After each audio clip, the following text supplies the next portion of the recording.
आज के वीडियो में हम लोग बात करेंगे इन्फोसिस के Q4 का रिजल्ट। यहाँ हम लोग देखते हैं कंपनी ने कितने का डिविडेंड प्रोवाइड किया है। तो ये रहे आपके सामने 16 रुपीज़ पर इक्विटी शेयर का इनका फाइनल डिविडेंड है, जो कि अपने शेयर होल्डर्स को ये प्रोवाइड करने वाले हैं। तो बने रहिए वीडियो में आखिरी तक, क्योंकि हम लोग क्वार्टर ऑन क्वार्टर के परफॉर्मेंस और ईयर ऑन ईयर बेसिस के परफॉर्मेंस के ऊपर हम लोग डिस्कशन करेंगे।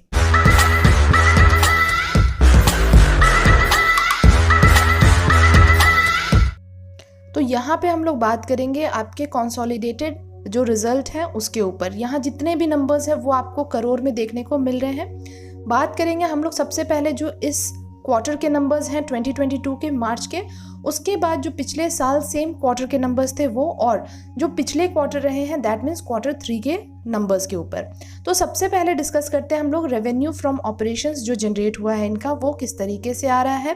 तो यहाँ आप देखेंगे 32,276 करोड़ के आसपास का इनका रेवेन्यू फ्रॉम ऑपरेशन जनरेट हुआ है, जबकि पिछले क्वार्टर के जो नंबर्स थे वहाँ से आपको बढ़ोतरी देखने को मिले हैं, क्योंकि पिछले क्वार्टर थे ये 31,867 करोड़। तो क्वार्टर ऑन क्वार्टर बेसिस पे आपको जंप नज़र आया है।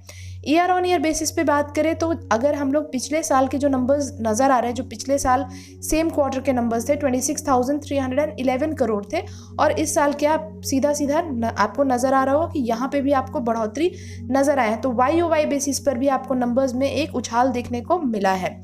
नेक्स्ट बात करें अगर टोटल इनकम के ऊपर, जिनमें आपके अदर इनकम और नेट वगैरह सब कुछ ऐड ऑन होके, तो सीधा सीधा आपको क्वार्टरली के भी और ईयरली नंबर्स भी आपको बढ़ते हुए दिखे हैं, जबकि आपके क्वार्टरली जो इन दो क्वार्टर के बीच के डिफरेंस आपको बहुत ज़्यादा मेजर में नज़र नहीं आ रहे, बट फिर भी आपको इस क्वार्टर के नंबर्स में आपको एक जंप देखने को मिल रहा है।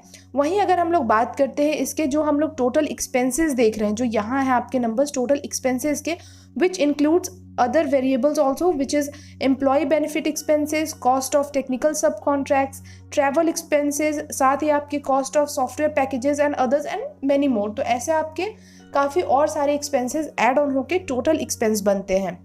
तो जहाँ हम लोग टोटल एक्सपेंस की बात करें तो ये आपको बढ़ते हुए नज़र आए हैं। इन्होंने जिस तरीके से कुछ अपने एम्प्लॉयज़ भी आपको हायर करते हुए नज़र आए थे अपने इस क्वार्टर के अंदर कंपनी में, तो जिसकी वजह से भी इनके थोड़े जो आपके एक्सपेंसेस है वो आपको बढ़ते हुए नज़र आ रहे होंगे। तो यहाँ अगर आप देखते हैं जिस तरीके से आपके ये हम लोग बात करते हैं एम्प्लॉय बेनिफिट एक्सपेंसेस, तो यहाँ पे भी इनके नंबर्स में आपको एक इंक्रीज़ देखने को मिला है। तो जिस वजह से भी आपको सारे जो टोटल एक्सपेंस के नंबर है वो इम्पैक्ट होते हुए नज़र आए हैं, जबकि ये आपके पिछले साल इसी क्वार्टर में 19,921 करोड़ के आसपास हुआ करते थे, और उसके बाद आपके ये अगर हम लोग पिछले सिर्फ क्वार्टर की बात करें तो ये 24,436। तो ईयर ऑन ईयर बेसिस पे एंड आपके क्वार्टर ऑन क्वार्टर बेसिस पे दोनों ही जगह पे आपको जंप नज़र आए हैं इनके एक्सपेंसेस में भी। तो इनके खर्चे ओवरऑल बढ़े हैं इस क्वार्टर में। प्रॉफिट फॉर द पीरियड की बात करें तो ये रहे आपके प्रॉफिट फॉर द पीरियड। तो यहाँ पर आपको नंबर्स में एक आप कह सकते हैं कि डाउन आपको नंबर्स नज़र आ रहे होंगे। अगर क्वार्टर ऑन क्वार्टर बेसिस की बात कर रहे हैं तो इस क्वार्टर में आपके 5,695 करोड़ के आसपास का इनका प्रॉफिट फॉर द पीरियड निकल के आ रहा है। और वहीं अगर नेट प्रॉफिट की बात करते हैं, जो पिछले क्वार्टर निकल के आए थे वो थे 5,822 करोड़ के आसपास। तो यहाँ आपको एक डिक्लाइन नज़र आया है। वहीं अगर ईयर ऑन ईयर बेसिस पे बात करें, जो पिछले साल इसी सेम क्वार्टर के नंबर्स थे वो थे 5,078 करोड़, और इस बार के नंबर्स आपको जंप में नज़र आए हैं। तो YOY बेसिस पे कंपनी में आपको एक जंप नज़र आते हुए दिख रहे होंगे।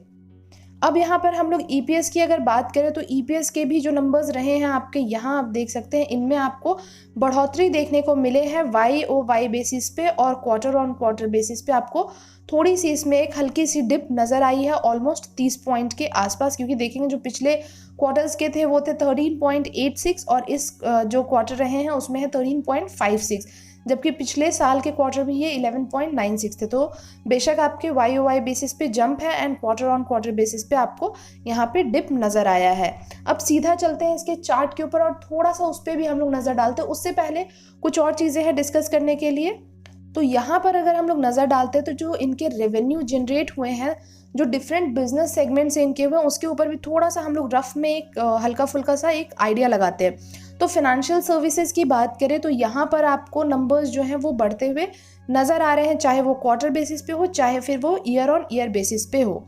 वहीं अगर आप देखते हैं रिटेल जो सर्विसेज हैं उनमें भी आपको कहीं ना कहीं एक जंप देखने को मिलेंगे। साथ ही आपके कम्युनिकेशन हो गए या फिर एनर्जी यूटिलिटीज़ है, तो इन सब के नंबर्स आप चाहे तो यहाँ पे आप तसल्ली से थोड़ा वीडियो को पॉज करके आप इन सारी चीज़ों को पढ़ सकते हैं। तो जो इनके टोटल आपके जो हर एक सेगमेंट रहे हैं उनका आपको यहाँ पे ब्रेकअप दिया हुआ है, जिसके बेसिस पे आप अपने जो भी एनालिसिस है वो आप चाहें तो कर सकते हैं। अब अगर आप वहीं चार्ट के ऊपर नज़र डालते हैं जहाँ पे 1 वीक के टाइम फ्रेम पे बात करें, तो यहाँ पे आपको एक अच्छा खासा एक अप ट्रेंड में ये शेयर देखने को मिल रहा है। जिस तरीके से ये आपको सीधा अपने जो 20 एंड जो आपके 10 वीक EMA है उसके ऊपर आपको ये काफ़ी लंबे समय से सस्टेन करता हुआ नज़र आता था। थोड़े हफ्तों तक आपको यहाँ पे प्रॉफिट बुकिंग आप कह सकते कि दिखाई दे रही थी, जो कि अपने ये आपके 50 वीक EMA उसके आसपास तक आपको ये जाता हुआ नज़र आया था, और 2 हफ्तों से इसमें आपको गिरावट भी देखने को मिली है। तो अब क्योंकि इसके आपके रिजल्ट्स आ चुके हैं, अब देखते हैं आगे मार्केट में ये किस तरीके से परफॉर्म करने वाले हैं। अगर वैसे आप देखते हैं लॉन्ग टर्म के लिए या आप वीकली टाइम फ्रेम पे जहाँ पे देख रहे हैं, तो ये शेयर आपको बढ़ता हुआ ही नज़र आ रहा है। तो आप अगर चाहते हैं इसमें इन्वेस्टमेंट के लिए जाना, तो आप थोड़ा सा वेट कर सकते हैं, इसको हल्के और डिप में आप ले सकते हैं और उसके बेसिस पे आप आगे होल्ड करके अच्छा खासा मुनाफा भी आप बना सकते हैं। तो चलिए आज की वीडियो में बस इतना ही, मिलेंगे आपसे नेक्स्ट वीडियो में बहुत ही जल्द। तब तक के लिए thank you and take care.